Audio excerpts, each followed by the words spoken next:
عن ابی ہریرہ رضی اللہ عنہ ان رسول اللہ صلی اللہ علیہ وسلم قال، حضرت ابو ہریرہ رضی اللہ عنہ فرماتے ہیں کہ رسول اللہ صلی اللہ علیہ وسلم نے ارشاد فرمایا، من قام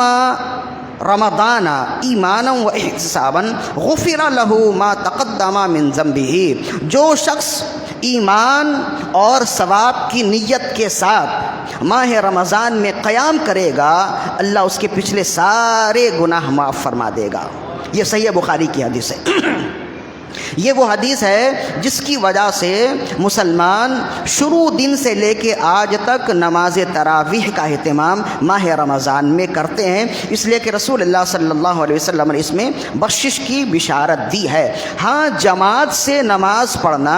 یہ اگر کوئی شخص جماعت چھوڑ بھی دے تو تنہا بھی نماز پڑھے تب بھی اس کی تراویح کی نماز ہو جائے گی۔ یہ رسول اللہ صلی اللہ علیہ وسلم کی جانب سے تخفیف ہے، اور تخفیف اس طرح ہے جس کو امام بخاری نے نقل کیا۔ یہ ایک حدیث آج ہم پڑھیں گے، اس کے بعد بقیہ حدیث انشاءاللہ اگلی نشست میں ہوگی۔ امام بخاری نقل کرتے ہیں کہ ماہ رمضان میں ایک مرتبہ رسول اللہ صلی اللہ علیہ وسلم اپنے حجرہ مقدسہ سے باہر تشریف لائے، مسجد تشریف لائے اور نماز پڑھنے لگے، تنہا نماز پڑھنے لگے ماہ رمضان میں۔ حضرت عائشہ صدیقہ رضی اللہ عنہا اس کی روایت کرنے والی فرماتی ہیں، ان رسول اللہ صلی اللہ علیہ وسلم خرج لیلۃ من جوف اللیل فصلی فی المسجد، رسول اللہ صلی اللہ علیہ وسلم آدھی رات کے وقت اپنے گھر سے باہر تشریف لائے، اپنے حجرے سے باہر تشریف لائے اور مسجد میں آ کر آپ نماز پڑھنے لگے۔ وصلی رجال بصلاتہ، تو چند لوگ بھی موجود تھے، چند لوگوں نے رسول اللہ صلی اللہ علیہ وسلم کو حجرے سے نکلتا مسجد میں آتا اور نماز پڑھتا ہوا دیکھ لیا، تو چند لوگوں نے سعادت سمجھی کہ وہ بھی پیچھے رسول اللہ صلی اللہ علیہ وسلم کے کھڑے ہو گئے اور رسول اللہ صلی اللہ علیہ وسلم کی نماز میں شامل ہو گئے۔ یہ سعادت مندی تھی، بہت بڑی سعادت مندی تھی۔ تو آدھی رات میں بھی رسول اللہ صلی اللہ علیہ وسلم کے بارے میں صحابہ کرام دیکھ رہے ہوتے تھے کہ کوئی نیکی کا ایسا عمل نہ ہو جو ان سے چوک جائے، کہ آدھی رات میں بھی رسول اللہ صلی اللہ علیہ وسلم کے معاملات دیکھا کرتے تھے۔ تو انہوں نے نماز پڑھ لی۔ اب نماز پڑھنے کے بعد جب صبح ہوئی تو انہوں نے جو صحابہ کرام جنہوں نے رات میں نماز پڑھی تھی، دیگر صحابہ کرام کو بھی بتایا کہ بھائی تم تو محروم رہ گئے، ہمیں تو بہت بڑی سعادت مل گئی کہ رات رسول اللہ صلی اللہ علیہ وسلم اپنے حجرہ مقدسہ سے باہر تشریف لائے اور نماز پڑھ رہے تھے، ہم سب نے نماز پڑھی آپ کے پیچھے۔ تو اب جنہوں نے نماز نہیں پڑھی تھی ظاہر ہے کہ انہیں افسوس ہوا، اور جنہوں نے نماز پڑھ لی تھی بڑی سعادت مندی کی بات تھی۔ تو جن لوگوں نے سنا تو انہوں نے ارادہ کیا کہ اس رات ہم بھی نماز پڑھیں گے۔ چنانچہ اب جب دوسری رات رسول اللہ صلی اللہ علیہ وسلم اپنے گھر سے باہر تشریف لائے، فَأَصْبَحَ النَّاسُ فَتَحَدَّثُونَ، جب صبح ہوئی تو لوگ ایک دوسرے سے کہنے لگے، فَاجْتَمَعَ أَكْثَرُ مِنْهُمْ فَصَلَّوْا مَعَهُ، تو دوسری رات جب لوگ جمع ہوئے تو پہلی رات سے تعداد میں زیادہ بڑی تعداد میں لوگ جمع ہوئے، اس لیے کہ پہلے تو ایک اتفاقی امر تھا نا، اب دوسری مرتبہ تو چند لوگوں نے جان لیا تھا تو ان کی تعداد بڑھ گئی۔ تو لوگوں نے نماز پڑھی اور لوگ نماز پڑھ کر جب صبح ہوئی تو اب زیادہ لوگ تھے، انہوں نے وہ بات پھیلائی،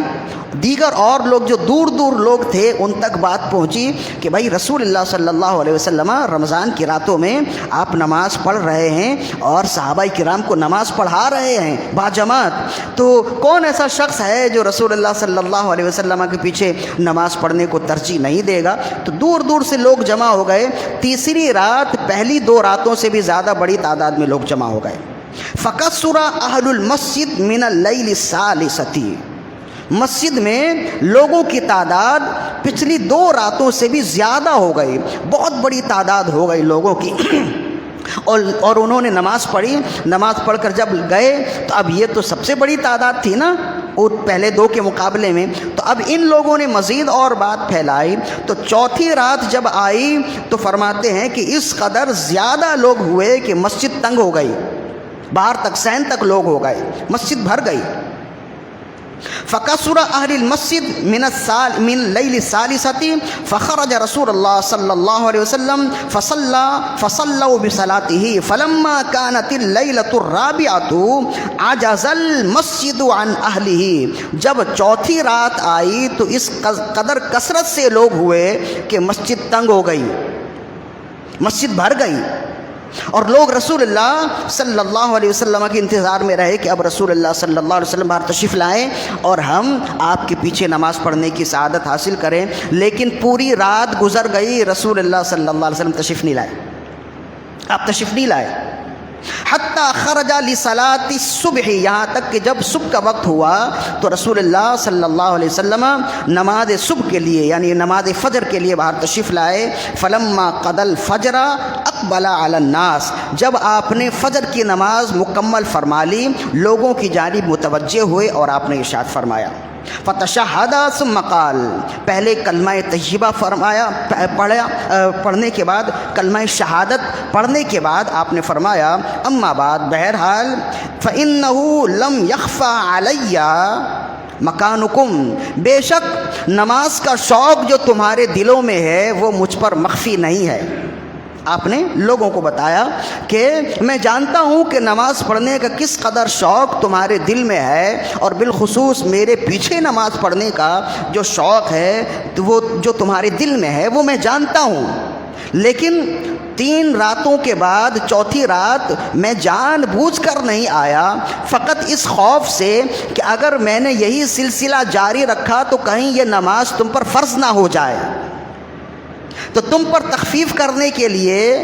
تمہارے لیے حکم ہلکا کرنے کے لیے میں نے یہ چھوڑ دیا. کہتے ہیں آپ نے فرمایا کہ نماز پڑھنے کا شوق تمہارے دل میں جو ہے وہ میں جانتا ہوں. وَلَكِنِّي خَشِيتُ أَن تُفْرَضَ عَلَيْكُمْ فَتَعْجِزُوا عَنْهَا، لیکن مجھے خوف ہے کہ کہیں یہ نماز تم پر اگر فرض ہو جائے تو تم میں سے بعض اس کو ادا کرنے میں عاجز رہ جائیں گے،